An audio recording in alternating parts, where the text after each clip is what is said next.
What's up, my family? Listen, first-time listener, or you've been here the whole damn time.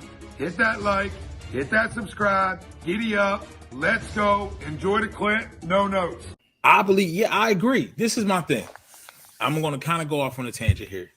All y'all fuckers that are saying Hurts has had the easiest path to be the franchise QB for the Eagles in the last 10 years. This dude has done absolutely nothing except for being in the right place at the right fucking time to be the QB for the Philadelphia Eagles. I don't know why people out there can see that. Like people are treating Jalen Hurts like we owe him something. We don't owe him shit. The Eagles don't owe him shit. Carson wanted out of here, regardless if Doug was here or not, because Howie was still here. He was the QB1 by default throughout the whole offseason.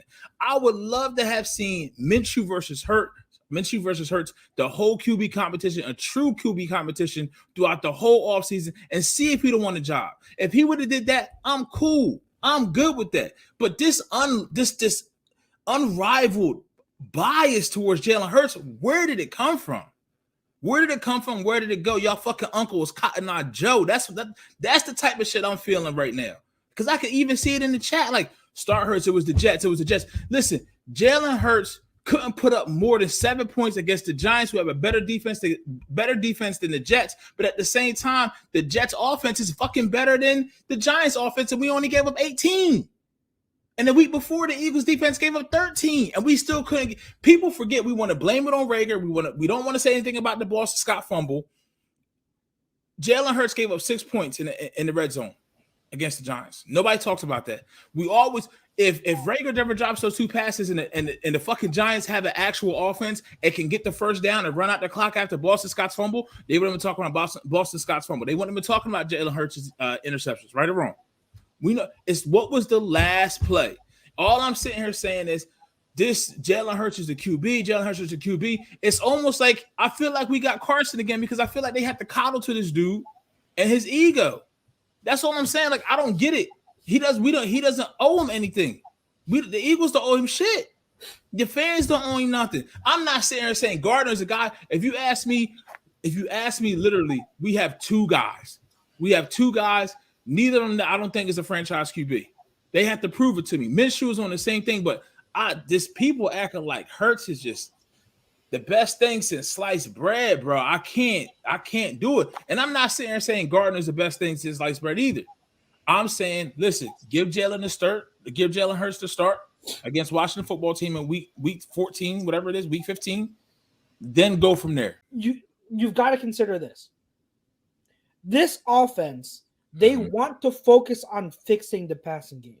Mm-hmm. Nick Sirianni, what did he say was a week or two ago? He is very focused on fixing the passing game and he wants that to be the offense. Like, consider his background, wide receivers coach.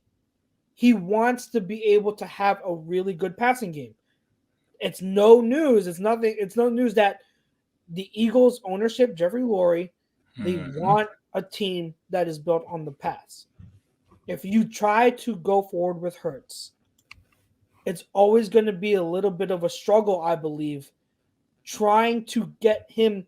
It's a little bit of trying to fit a square peg in a round hole. Jalen Hurts is the better runner. Gardner Minshew is the better passer. He can read defense. He can read. His arm is not that much better than Jalen. I think he can just trust a little bit more, and he can read it a little bit more. Exactly. The main thing I did like from Minshew, though, and this is why I have a feeling that he could have a chance to win a QB battle between him and Hurts, is because his decision making and his processing. Like, for the most part, I felt like he made good choices and saw the field well. Like, there weren't many wide open receivers that I thought that he missed.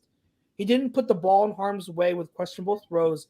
He took the simple checkdowns when he needed to, when receivers weren't open downfield.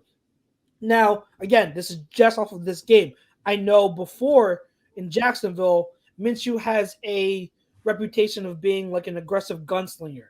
So he'll take his shots and he'll throw picks. So I know that's his rep, but I'm just going off of what we saw in this game.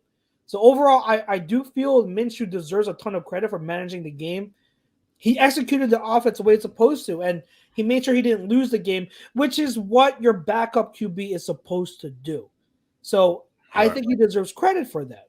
He absolutely deserves credit. I just, when you look at that, if he's able to be a consistent pocket passer, that consistency, being able to see the field and run the offense the way it's supposed to be run, that gives him an advantage over Jalen Hurts.